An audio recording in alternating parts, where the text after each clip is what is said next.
Hey everybody, welcome to another episode of the Career and Life Show. Got an awesome guest this week on the show. As you can see, it's fall, it's a beautiful day. Leaves are changing color. Yes, the colors are changing. Leaves are falling. And it got me thinking, every season there's a different palette of colors. It's like a blank canvas. Winter, you've got white. Spring is green. You've got beautiful flowers growing. And my next guest, his name is Mike Dove. He's CEO and founder of a creative agency, graphic design agency called Weekfish.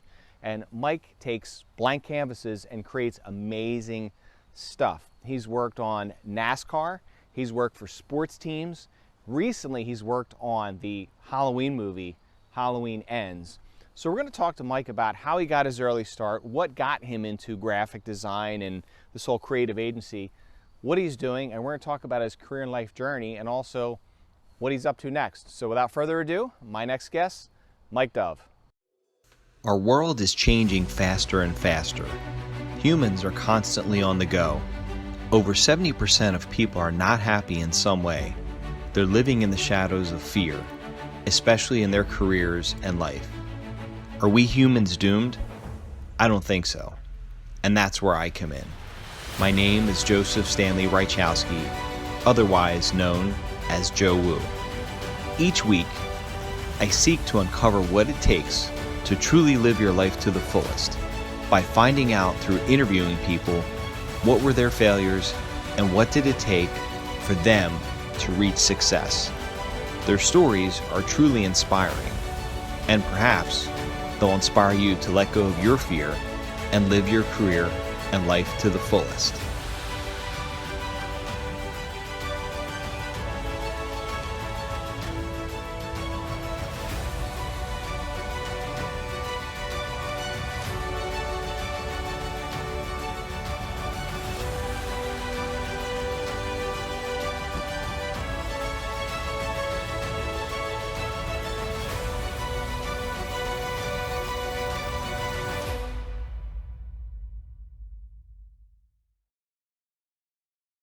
All right, everybody, welcome to another episode of the Career and Life Show. My guest this week, as I've already said, is Mike Dove, founder and CEO of Weekfish. Mike, what's going on?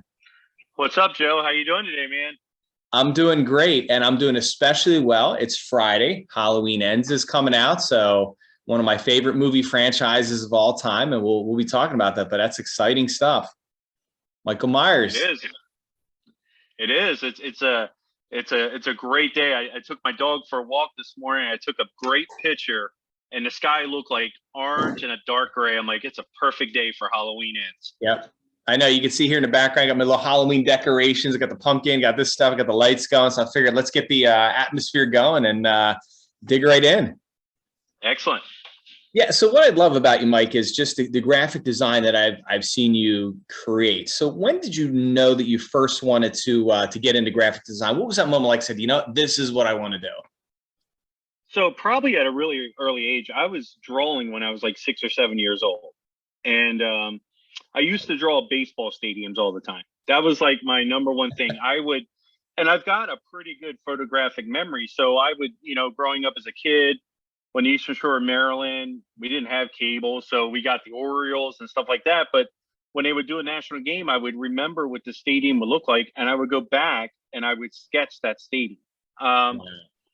Went to college for marketing, graphic design, business, got out, kind of got sidetracked, got into corporate world for a little bit, until the point about 10 or 11 years ago, I decided I just got tired of working and for somebody else. And I was sitting at lunch one day, and one of my buddies said, "Man, we got to do something to get out of here. We're better than what we're doing."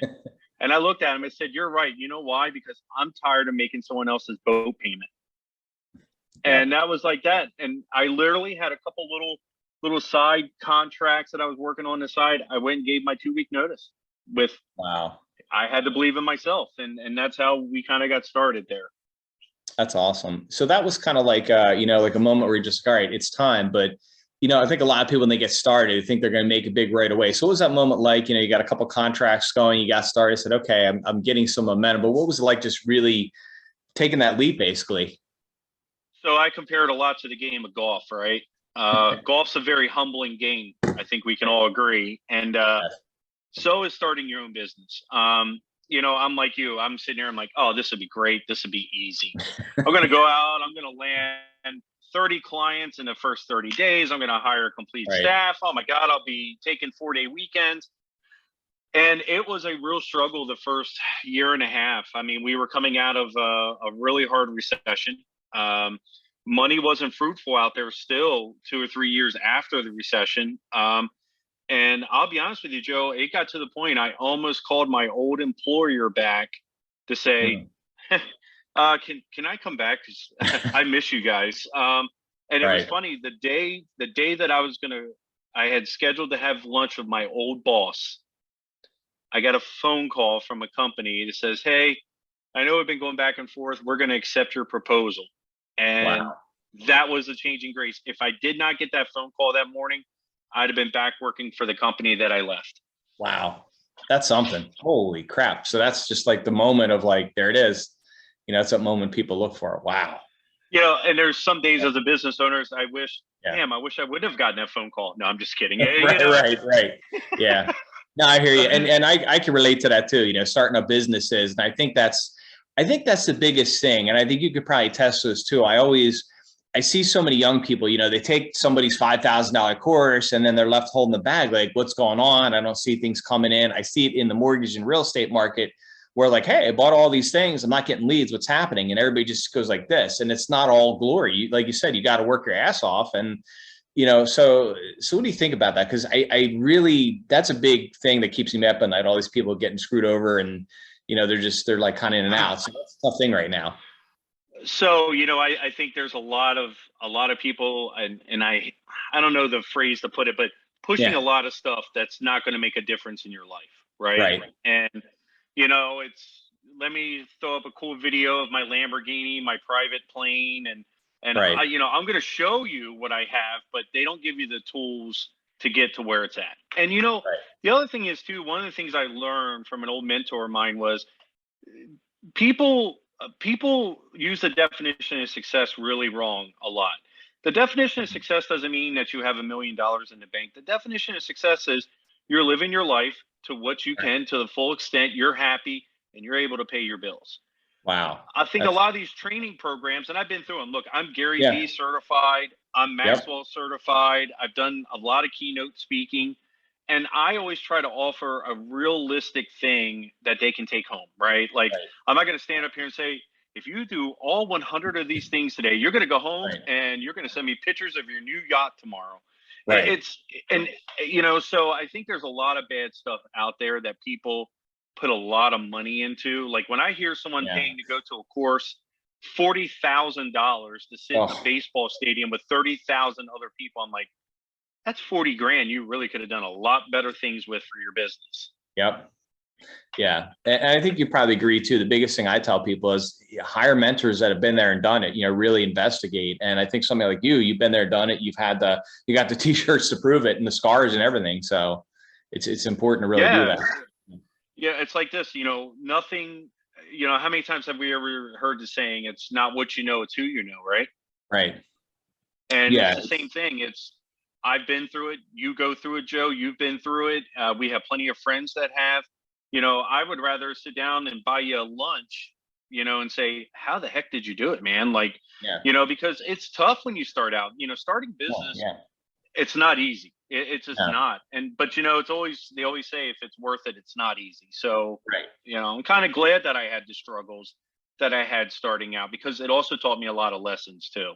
Yeah, it does. And think of the first couple of years, right? So you get a little momentum, you get that contract, and I'm sure you had some struggles the first couple of years, but what were those first couple of years like? Was it just kind of back and forth? Like, okay, is it going to work? Because I'm sure you had moments like, do I keep going or not? Or did it really just sort of take off and keep going up that level? After about the first 6 months, after the initial couple of nice contracts we got, it kind of just stayed there. And so I'm thinking, what's the next step? So, we started doing web design, and that's okay. Web design's okay, but it's a one project and it's done. So then we got into social media management a little bit on the side, and we've really backed off of that What really changed our business, believe it or not, was the pandemic. Wow. And I'm always fearful to talk about business change because I know there were so many people that the pandemic was not good for. Sure. So when the pandemic hit, we were essentially closed down. Marketing companies were not essential. We weren't allowed to work. So Right. me and a couple of my team members, we got together and we're like, how can we make a difference? What can we do that's different? Now, I'm not going to lie, we didn't reinvent the wheel. We went to a Sure. subscription-based graphic design plan, which there's hundreds of them out there. Right. I think what makes us a little unique is I kind of think we're trending towards a big company, but we treat you like a mom and pop, and I don't ever want to lose that. The other thing that I will brag about 100%, and this will never change on our behalf, all of our designers are US based. Nice. We don't outsource anything, so, your neighbors are working for us. Right. People in your community work for us. So we went to that subscription base at the beginning of April 2020. Here we are now closing out 2022. Our business since 2019 is up 73.5%. Wow. That's awesome. My gosh. Just from going to that model. That's amazing. Just go into that model, you make it affordable, Right. you set the expectations, and you make it streamlined. And I have designers that work for me remotely. They love it. They work extra hours. They don't care. They're in their pajamas. I don't care what they work in. Right. The work gets done, and we roll. We have a great team. That's awesome. That is really cool. So where did you come up with the name Weekfish? I love it. I think it's great. What is that kind of concept like? So the backstory is, and as you get to know some of my other friends, Joe, Jason Duncan, who's a big realtor here in the state, is a big guy on the water. He has his captain's license. I'm scared to death of the water. Like, he's always trying to get me on his boat. I always conveniently have a nice excuse of why I can't go on the boat. But when I was searching for a company name, I just started looking for cool stuff that was related to start in Delaware. Right. And here's something for you. And this is, if this question's ever on Jeopardy, which I highly doubt, but you never know. The state fish of Delaware is weakfish. Wow. So pretty ironic. I named my company after something that comes out of the water. So that's cool. And but I just wanted something different, something, I didn't want Mike Dove designs. I didn't want that stuff. So I just picked something different. If the copyright was available, the business license was available, and off we went. Wow. That's really cool. I love that. That's great. I would never even thought that. I'm thinking, where'd you come up with that? And I'm like, that makes sense. That's pretty cool. So what are some of the common things that you see people make mistakes in graphic design? I think obviously we talked a little bit about it, probably hiring somebody that's competent because they know what they're doing. But what's a big thing you see people make mistakes on across the board? Trying to do it themselves. Yeah. Honestly, that's the number one thing, and I know there's a lot of cute little programs out now that you can plug and play. You still got to have a skill level. And, nowadays people, all the statistics tell you graphic design is the most important thing you can do for your business because people do not read anymore. You got to show them. Yeah. And, matter of fact, the stat is 90% of all people remember what they see compared to 10% what they read. Right. So, and it boils down to branding your business, right? You want that same identity across the board, no matter what platform you're doing it on. But honestly, the biggest mistake out there is trying to do it themselves, or, I've got a nephew and he has a computer, so automatically I think he can put a design together. So yeah, exactly. Yeah. Or ask somebody, ask the family, ask the friend, and then you kind of get some garbage stuff. And I hate to say that, the intention's well, but get something that's great. But, and I always thought that way too. I was like, I'm just going to do it. I'm going to do it. I don't want the expense and I want the control. And then like when I started years ago, I was like, I got to get somebody to do a logo. I got to get somebody to do this. And then I took some courses, but still you're absolutely right. You need that because it's a lot of time consuming stuff. And if you're not doing it right, you could have wrong files and different things could impact the website. So yeah, I agree with you. It's important. Very, very important. So you've worked on a lot of stuff, right? So you've done stuff for sports teams, NASCAR, cigar industry, obviously, as we know, and we'll talk to charity and retail, and the movie industry. So what's that been like? Is there any differences, let's say NASCAR and the movie industry, a lot more pressure in one or? Yeah, because, you're the first thing you think of is like, wow, man, millions of people are going to see this stuff. Right. It's like, and honestly though, we kind of feel the pressure, whether you're a local business or a national business. Our goal is we're your partner. And, one of the things that makes our business unique too, we don't work with contracts. You can Oh, cancel wow. at any time with us. And I'll have clients say to me, why don't you lock me into a long-term agreement? And the first, my response back to them is, do your employees have contracts? Well, no. Mm. Good, because we're just a part of your team. And Wow. I've done that to protect my brand as well. Right. Listen, it's as important to me to represent that Weekfish is being represented. Sure. And so I kind of do it to protect both sides, but you do feel a lot more pressure because you know that millions of people are going to see what you're doing. And, Right. it's stressful. Yes. Yeah. So you worked on Halloween Ends. So what was that experience like, and what exactly did you guys do for that? So that was kind of like I guess it would be like growing up and playing for your childhood baseball team in Major League. You finally made it to the major leagues, and now you're playing for the Phillies, right? Right.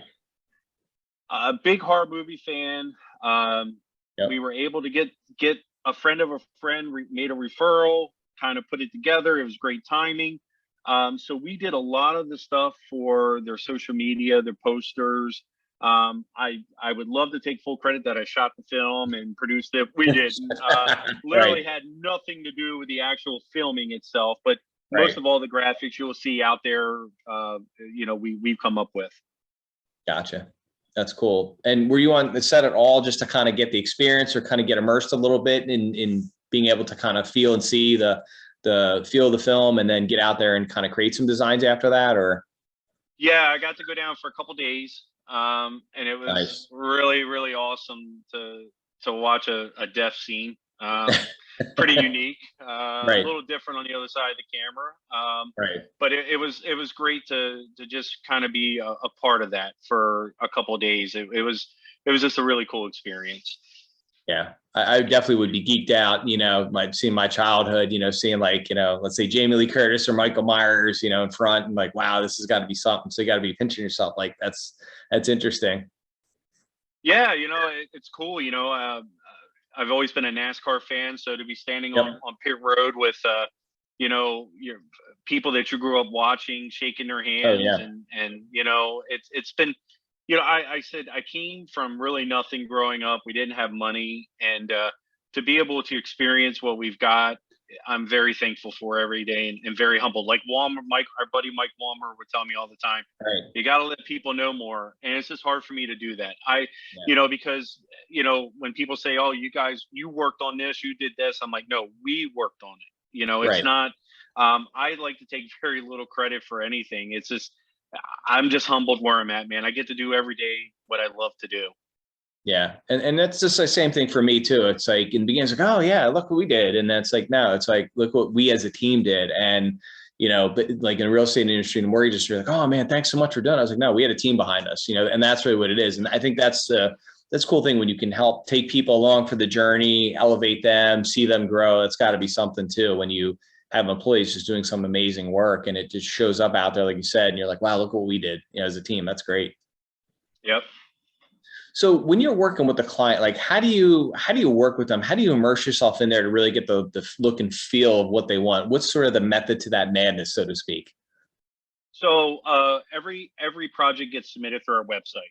We Right. have a complete project center where the client goes in, literally takes less than a minute. They tell us what they're looking for, what kind of, is it digital, is it for print, what Sure. size, any images. So we kind of let them dictate a little bit. They tell us a little bit about the project, but from that point on, we pretty much come up with the creativity for the rest of the 70% of it. Wow. And it's knowing your client, first of all. And Right.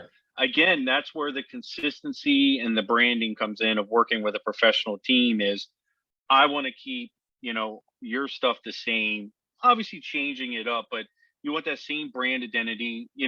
I mean, let's face it, Nike is Nike because of the swoosh, right? I Right. mean, Exactly. you don't have to fix it if it's not broke. And Right. so basically we go to our clients' websites, especially when a new client comes on. The first Sure. thing we do, we comb your social media, we comb your website, and we want to see exactly what you have going on. Right. What is your business about? And that's really about, because in today's sales and marketing, it's not a sales pitch. It's telling your story about your business, and that's what we do. Wow. That's huge.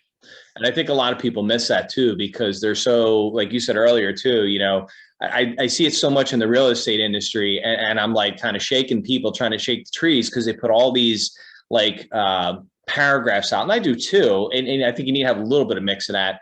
But when they put like a picture or something out, there's so many words, and it's like, I can't see this. And like you said, you got to have an image and tell that story. And I think Yep. sometimes the image, it tells it so much better. Agreed. Yeah. Do you see the biggest thing I see too is a lot of clients, when I'm trying to work with too, and certain things I do and coach them as well, or even just realtors, in my mortgage business too. It's like, I feel like a lot of times I'm having to get them to do so much more, push them way outside their comfort zone. Like, look, you got to get on video. You got to tell your story.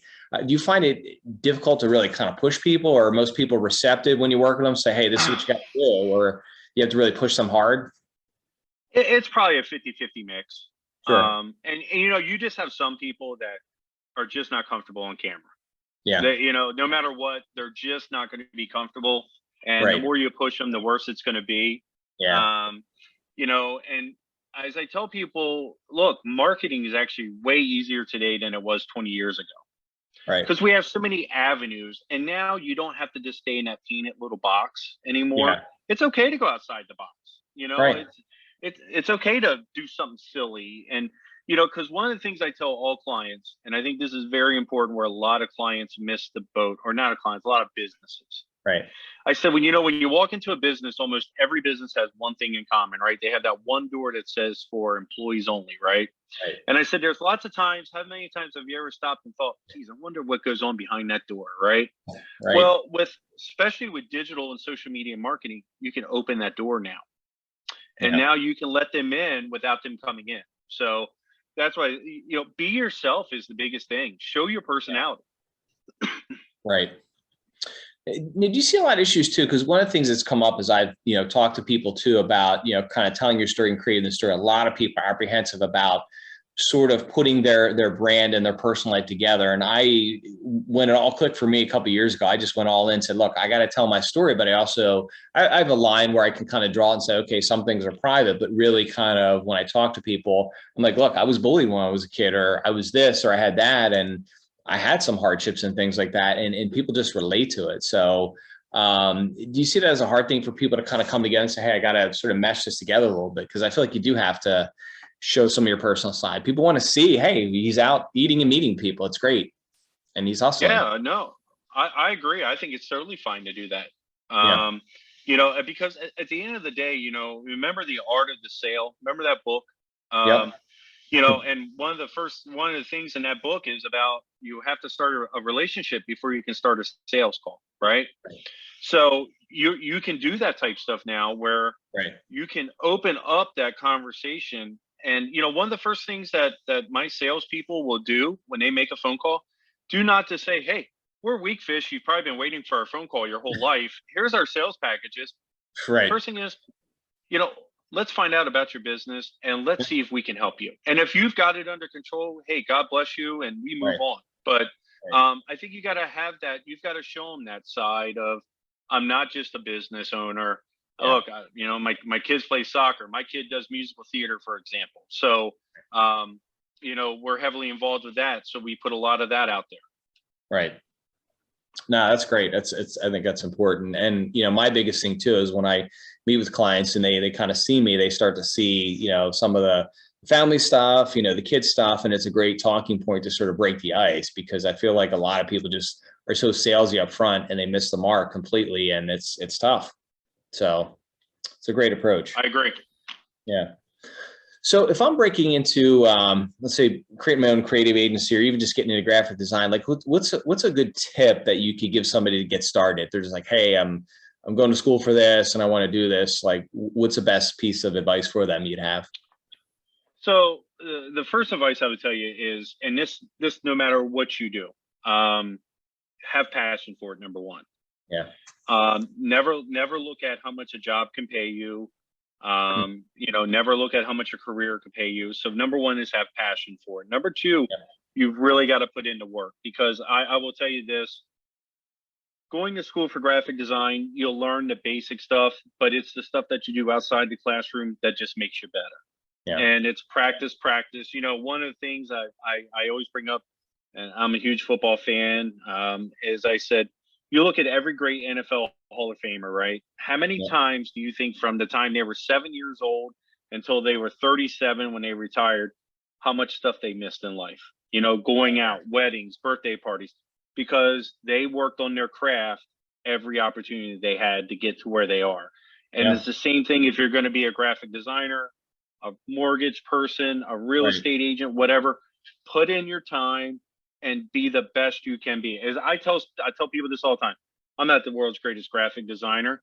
My Right. team's not the best, but you know what? I guarantee you will outwork anybody else that you can find. That's huge. That's big. And I see so many people, they just really kind of coast on it, and people like always say to me, why are you up at 4:30 in the morning working? I love what I do. I'm passionate about it. That's huge. And then also too, same thing, you got to outwork everybody. If you want to be successful and have a successful company, you have to put in that work and that hard work. And I feel like that's the big thing that's missing, because I've seen, a lot of agencies out there, and like, they're putting these big packages together and it's like, deliver nothing. Like, I saw, unfortunately, somebody out there had like a public relations package, and it was like $15,000. And it's like, yeah, well, we'll do this for a couple hours a week. I'm like, couple hours a week for that? I'm like, nah, like, what are we Wow. doing here? Yeah. I'm like, I'm interesting. in the wrong business every day. I know, that's what I was thinking. Business. Yeah. Yeah. I was like, so what do you offer? Oh, 2-3 hours a week. I'm like, that's it for that? I'm like, no. So, but I agree with you. Yeah. And the money piece too, because I see it in the real estate market. I see in the coaching business, everybody tends to say, oh, look at the money, you get attracted to it, but the money will follow. The money will follow if you are so passionate. I call it a healthy obsession. It's like, I take it a step further. What gets me up out of bed every day is, in the mortgage business, is getting that person the home of their dreams, or in my coaching business, it's getting the person, giving them the tools to get them over the hump. And when you see them successful 6 months, that's it. It's what gets you up. But you're absolutely right. Great. It's just put all that stuff in. So what's next for Weekfish? Where do you guys go from here? I mean, definitely very successful. You've got a great business model going on. So where do you see things going in the next year or so? Just more growth. We have some ideas of where we want to go with, customer wise. I've got goals planned all the way out for the next 10 years, actually. Wow. And some of them are big, but my philosophy is this: if I have a really big goal and I achieve 80% of it, I'm pretty far ahead of where probably I would have been. So Right. Exactly. I don't think it's a failure not to hit a goal. I Right. think if you have growth, and obviously I just want to continue. We're starting a little, in 2023. We're going to be doing a graphic design school, online graphic design school that we're starting. Nice. So that will be out first of the year. I'm pretty excited about that, because I love the passion of someone who wants to learn. Like my son, who is 16, Right. he interns with us during the summer, and he looks like he's going to go down the path of, he wants to be a graphic designer Wow. and work for us. So I'm very proud of that. That's one of the things that I always say to people. I'm not looking to build this thing to get bought out by a bigger company or sell it. I want this to be a legacy thing, to where this lives on long after me, and that's my goal. Man, that's awesome. Wow, that's very inspiring when you think about it, because it's like legacy. You hear that, I get chills. It's like legacy. It's like, it just, you can pass it on to the next generation and just keep it going. Yep. Yeah, Really that's cool. my goal. Yeah. So how do you deal with failure? Let's say you're working with somebody and you don't get the client deal, or let's say, you might be up for working on a huge movie project or a sports team, and you got to put your, request out there, and you don't get it. How do you deal with that? Like, what goes through your head when you say it, we didn't get it? So we don't slow down, and I use the Michael Jordan method, right? Yep. He missed 9,000 career shots, and he's considered to be the greatest basketball player of all time.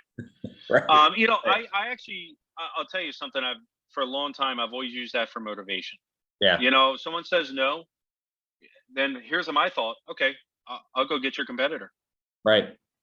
I mean, and I tell people I tell my guys, let's just go. You don't get down, man. Not, you don't win every football game. You don't win every baseball game, and, I use this. This is a great, great saying. And remember this, you can use this, Joe. I won't copyright you on this. Listen, Sweet. I said, look at baseball, right?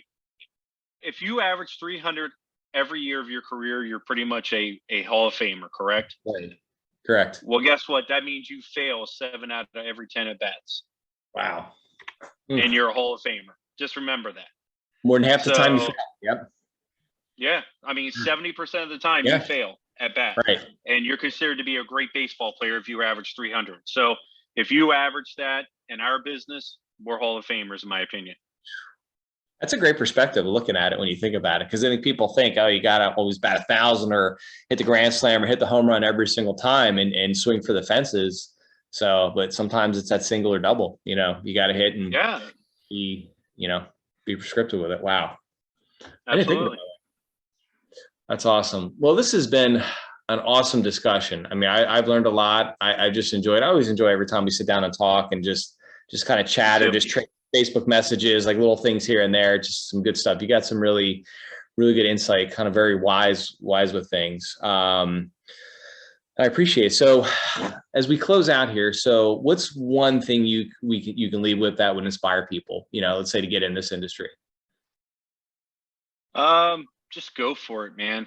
I mean, and that's it. Like, you're always going to have people that tell you can't do it, right? Yeah. And I'll use this from Pursuit of Happiness. They tell you you can't do it because they can't. And, use as much motivation as you can. It's tough in any business when you go out there. And I think in today's world, it's really tough in business. It's a different world that we're in, and it's really, really tough. But just go for it and keep, it's like they always say, keep your eye on the prize. And, just you work your butt off and go for it, man. That's it. And don't let anybody stop you. The only person that can stop you is yourself. Yep.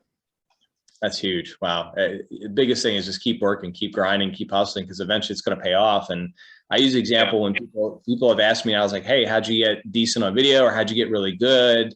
And I said, look, go back and watch my stuff from 7-8 years ago. It's horrible, but how I started, put that hard work in, took classes, analyzed myself and just watched videos, said, okay, what can I improve? It probably took a good 5 years to get to a good point like this. So, and it takes time. Agreed. Yeah. Dude, this has been awesome. We got to do this again. Absolutely, man. Yeah, this has been great. So everybody, Mike Dove, CEO and founder of Weekfish, great creative agency. And Mike, real quick, where can everybody find you at? So you can find us online at weekfish.com. That's WEEK fish.com. On Facebook and Instagram at Weekfish LLC. TikTok at Weekfish. You'll find us all around. There's not too many companies named Weekfish, so that's really good. That's really easy for marketing purposes. Yep, exactly. And we'll put it out there. And make sure, guys, go see Halloween Ends. Check all the graphic stuff online. You'll love it. And we'll see you guys next time. Thanks, Mike. Thanks, Joe. What did you think? I thought that was an awesome interview. Thank you, Mike Dove, for being a guest. I really enjoyed the journey. I think what I really enjoyed the most was him talking about his journey, where he was getting out of corporate and he was going to have lunch with his company to possibly go back, and phone rang, an opportunity knocked, and he took it, and the rest is history, as he said. Another thing I picked up on, which I think a lot of us overlook, is teamwork, right? Mike is the CEO and founder of Weekfish, but he needs a team behind him. And a lot of us, sometimes we struggle with that, where we don't like to delegate, we don't like to give up things and give up that control. But as you saw Mike talk about, he's got people he works with all across the country, and they work on things, and it's a team effort. And that's where he's been able to elevate his company. So think about that success tip right there. And as you heard Mike say, he's one of the hardest workers out there, and I've seen that from the work he puts out there. You can clearly see it. You see it on social. When you talk to him, you really get that feel. He's so passionate for this. And just think about that journey where it could have stopped and could have gone back to corporate. So another big thing there is just keep going. Even though the chips are down and you might be down in the dumps, you got to go all in and do it. And that's what Mike has done. And he's built a very successful company in Weekfish. and just amazing opportunities with NASCAR, sports teams, and Halloween ends. I mean, who wouldn't want to work on something like that? So Mike Dove, thank you very much for joining us. And one thing we did not touch on was his charity work, Cigar for Warriors. He just had a golf tournament sponsoring that. It's an amazing event that Mike puts on every year. We'll put all that information up on the interview here and on social so you guys can connect with Mike. But if you're definitely looking for a graphic design team, you just don't want to go out there and just do your thing out there by yourself. You need somebody like that. And I've seen Mike's work with other people around me, and it does pay off. It does look very, very professional. It's done extremely well, and it's just an overall great job. So hats off to you, Mike, for your career journey. Thank you for your time, everybody, and we'll see you next time on the Career and Life Show.